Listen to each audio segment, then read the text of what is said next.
to the No State Project. I'm your host, Marc Stevens, author of Government Indicted. And I'm not going to take any more calls for this show, but if you want to join. But Wednesday, we'll have another live show on Wednesday. So the number is 218-632-9399. It's 218-632-9399. And, man, I'm glad he called back. Let me see what we got here. I've been saying we got Dale, and so this is a good one. Let's see, we unmute. Dale, my friend, welcome back to the show. Thank you, Mark. I greatly appreciate the opportunity to be here. Hey, when you email me stuff like that, unless you're other than a critic who says they have evidence proving the Constitution and laws apply because we're physically in Arizona or the U.S. or Canada, then you get right up to the front. I want to have you on. This was a great thing for you to send me. Oh, you know what? It's a great thing to come back from one of those kind of wet, cold winter days at work. So I got home. I got a mail. I realized that I had a piece of mail from the Hobart City Police here in Hobart, Indiana, which I was pulled over on August 2nd for having expired license plates on my vehicle. Oh, and, no! How wrong of me to not pay them the $145 a year for the last. Well, actually, it expired. It was the last time I paid for it was in 2014, so it expired in the 15 season, and here we are 2 years later now. So, good for me for not paying the $300 over the last 3 years, I guess. Yeah, effort. And anyways, so I had a court date on November 6th. No, it was October 6th. We went from the initial hearing where he tried to get me to make a plea. I didn't make a plea. I asked for some clarification. We went to another court date to November 17th, which was my motions hearing. I had filed both the motions for the discovery Brady request and the motion to dismiss.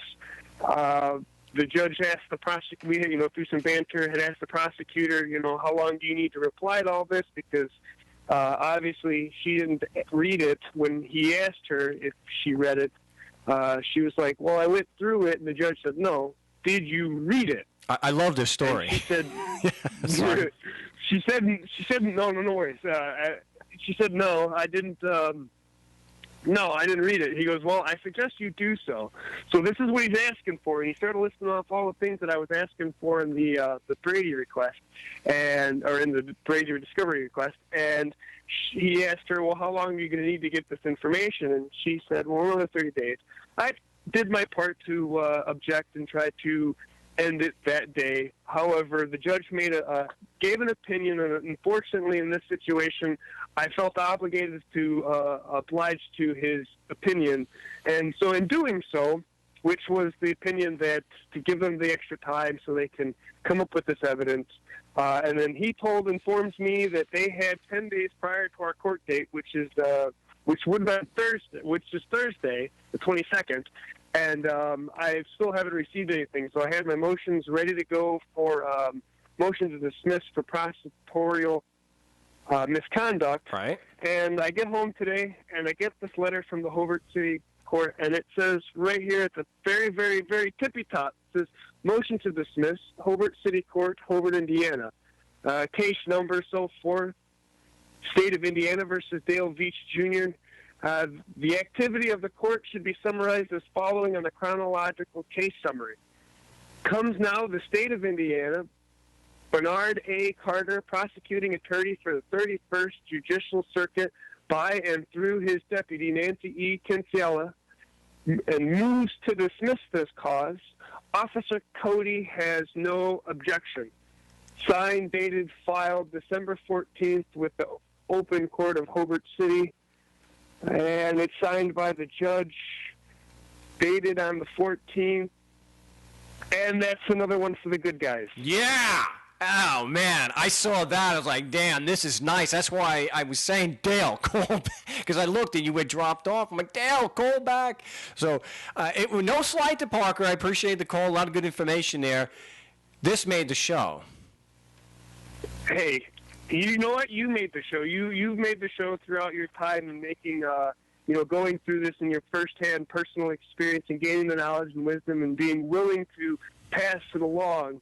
And I appreciate the man. I'm speechless. This is fantastic, but I do have to ask. You read your full name on the air, so I probably can. I don't care. Okay, so I can. So everyone knows I'm asking. I can post this document as is. Oh, absolutely. Yes. Absolutely. I don't know. You know what? If you know my name and you're willing to spread it along, go for it. If you want to come after me, I've got nothing out there. I don't do Facebook. I don't do Twitter. I don't do any of that stuff. So you can't attack me there. So I guess you're going to have to come to me, find me face to face. Yeah, well, I don't see something like that. I think there'll just be, internet trolls and YouTube people, because I'm actually, I'm getting these segments on video. I thought it was important enough. And so when I do post it, I'll have the actual documents so I'll have it in the video. And I'm sure now you went through this personally. Now this is an important part of the process that you told us about, that you're asking for evidence proving the Constitution and Code apply because you're physically in Indiana. And you're asking for and so you're also, the other thing, the main part, there's two main parts to the Brady request. You want that, but you want the name of the witness with personal first-hand knowledge of that evidence. And so that happens to be a guy named Cody. And Officer Cody. Right, Officer Cody. So so even though the judge said, how many days did you need to give this evidence, right? The evidence you asked for, right? They said 30 days. And instead of providing the evidence, they moved to dismiss. So isn't it reasonable, since you're the guy who actually knows, well, personally, not friends, but you know of these people, you've been in court with them, isn't it reasonable to say that the most likely reason why they withdrew was because they couldn't provide the evidence you were asking for in the 30 days? I would think it was that, and I would also like to put in my own personal feeling, just because it'll make me feel better about the whole situation. The prosecutor really had nothing, and she didn't know what to say, and she felt like an ass and probably didn't want to confront me again because she knows that she doesn't have any evidence. And the last time we had met, I actually talked to her face-to-face in that court time, because the judge did a lot of it, and she said, if you just got your paid the registration, we just dropped the case. And I said, but my motions. And she goes, I know, but we have jurisdiction. I've been doing this for 17 years. And I'm like, okay, but my motions. And so to make it even better, that's my personal feeling, just because she has no face and she doesn't want to face me again, I guess. Well, to throw up that, if they had the evidence, like she's saying, if they had jurisdiction and the evidence to prove it, and they had a qualified witness to prove that, because, hey, it is a trial issue. It is something they have to prove at trial. It's not just a trial issue, but it is something they have to prove at trial. If they had that proof, why not present it to you and take you to trial? Of course. That's my thought. If there was anything, if they had anything, like I've learned from you, if they had anything, there wouldn't be a big fuss about the fact that you're questioning it. Why would it take 30 days, though? Dale, why would she need... Nancy Kinsella. Need 30 days. Why would you need 30 days to provide what was supposed to already be in the file? Because it's not there. It's not in the file, and it can't be in the file. So I love how it says Officer Cody has no objection. Well, of course. Do you think this guy wanted to be put on the stand and be questioned under oath the way you were questioning the prosecutor? No. I don't see that. Hey, you have to stay with me for the last segment, okay? Hey, absolutely. I'll be here. All right, excellent. My name is Marc Stevens. You listen to the No State Project here on LRN.FM. We're live every Saturday from 4 to 7 Eastern Standard Time, and also at 6 p.m. Eastern Time on Wednesday. And we'll be back with Dale and his huge victory here. Yes, I'm going to say it's a huge one in just a few moments, so don't go away. Yes, welcome back to the No State Project. I'm your host, Marc Stevens, author of Adventures in Legal Land. Been a great show so far, and glad that Dale called back. Great news. Welcome back to the show, Dale. Hey, thank you, Mark. It's a pleasure to be here. I have to play I know you're not going to hear this, but it's for the podcast, and it'll be there. But it's the Oh, I'll watch it. So just hold tight for a few seconds. Victory Absolutely. screech!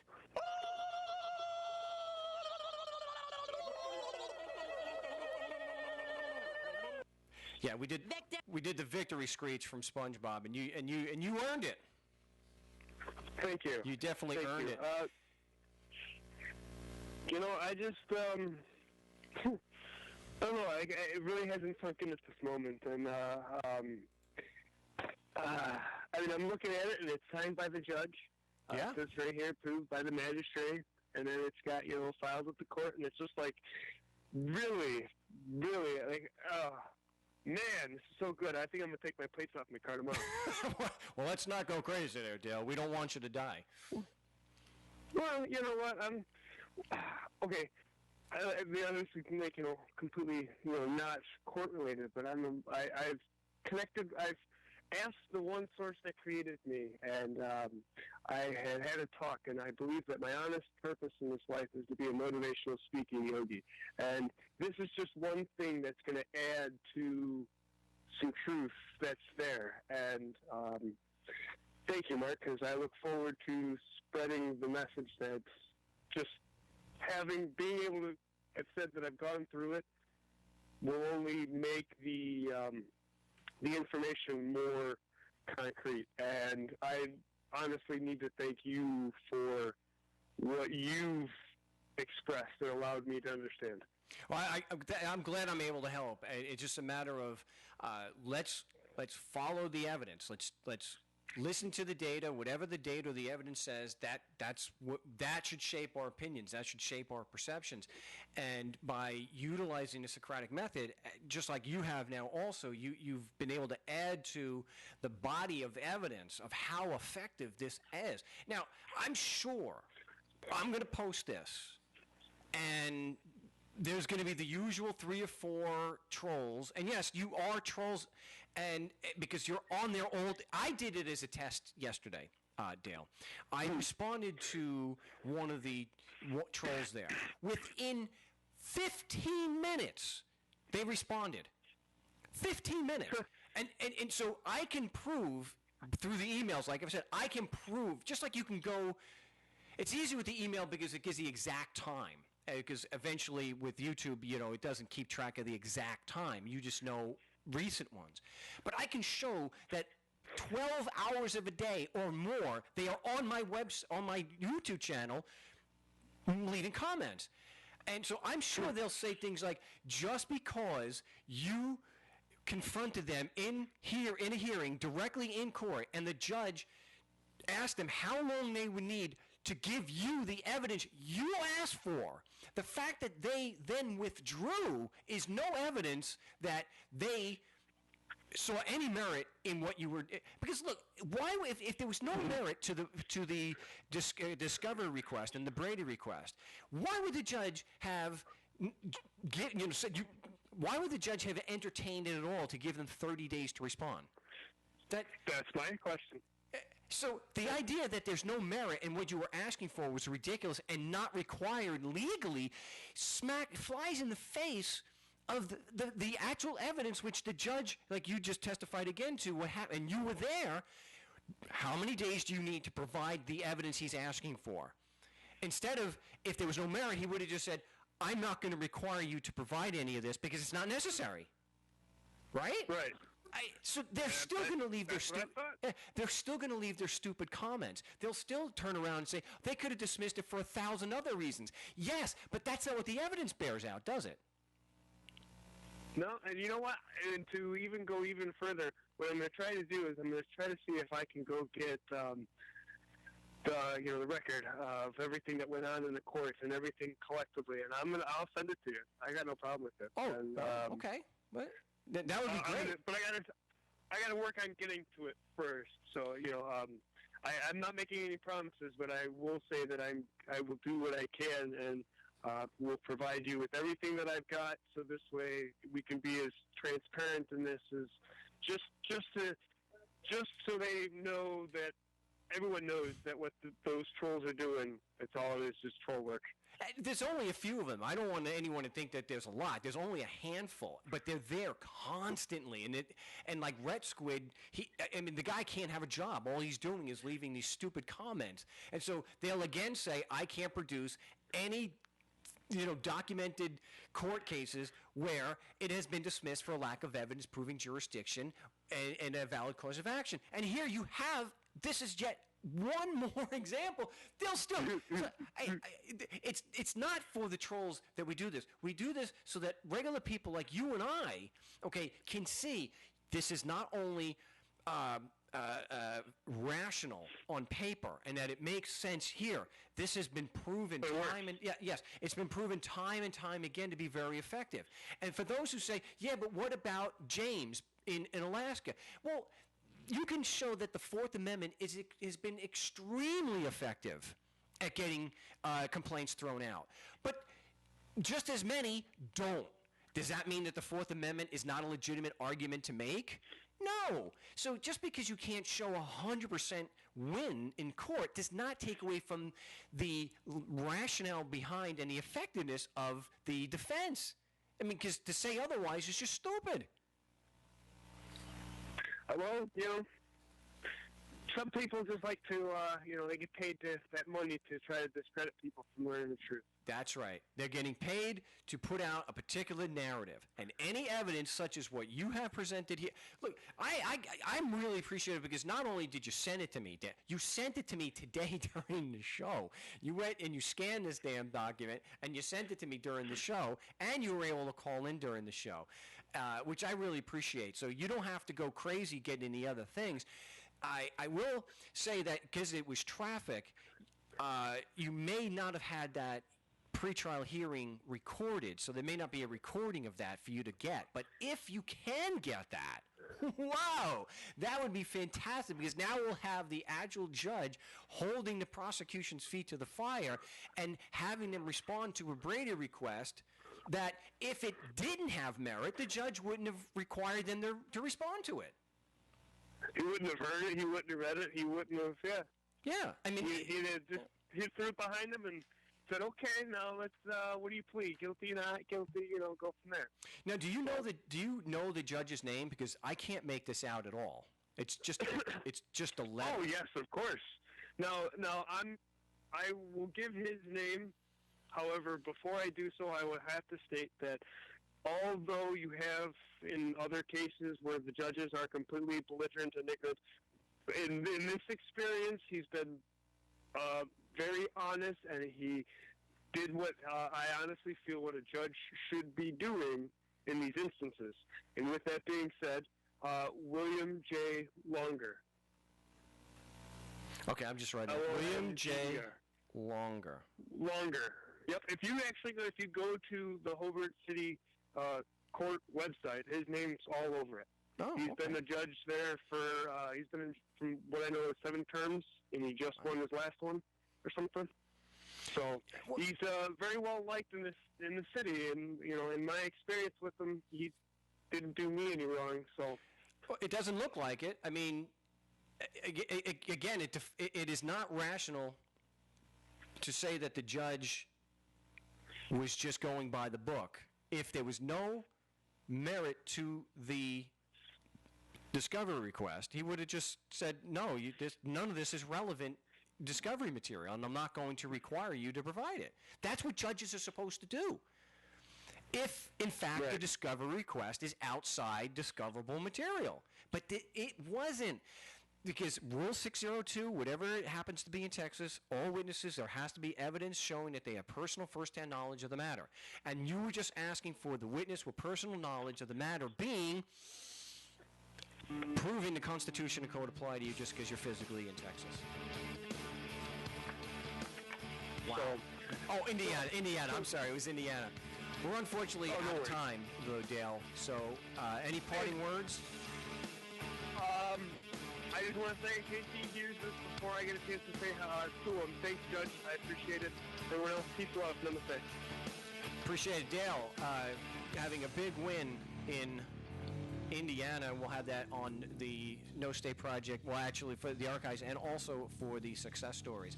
And I'm Marc Stevens. Again, this has been the No State Project. We will be live on Wednesday. So till then, salud.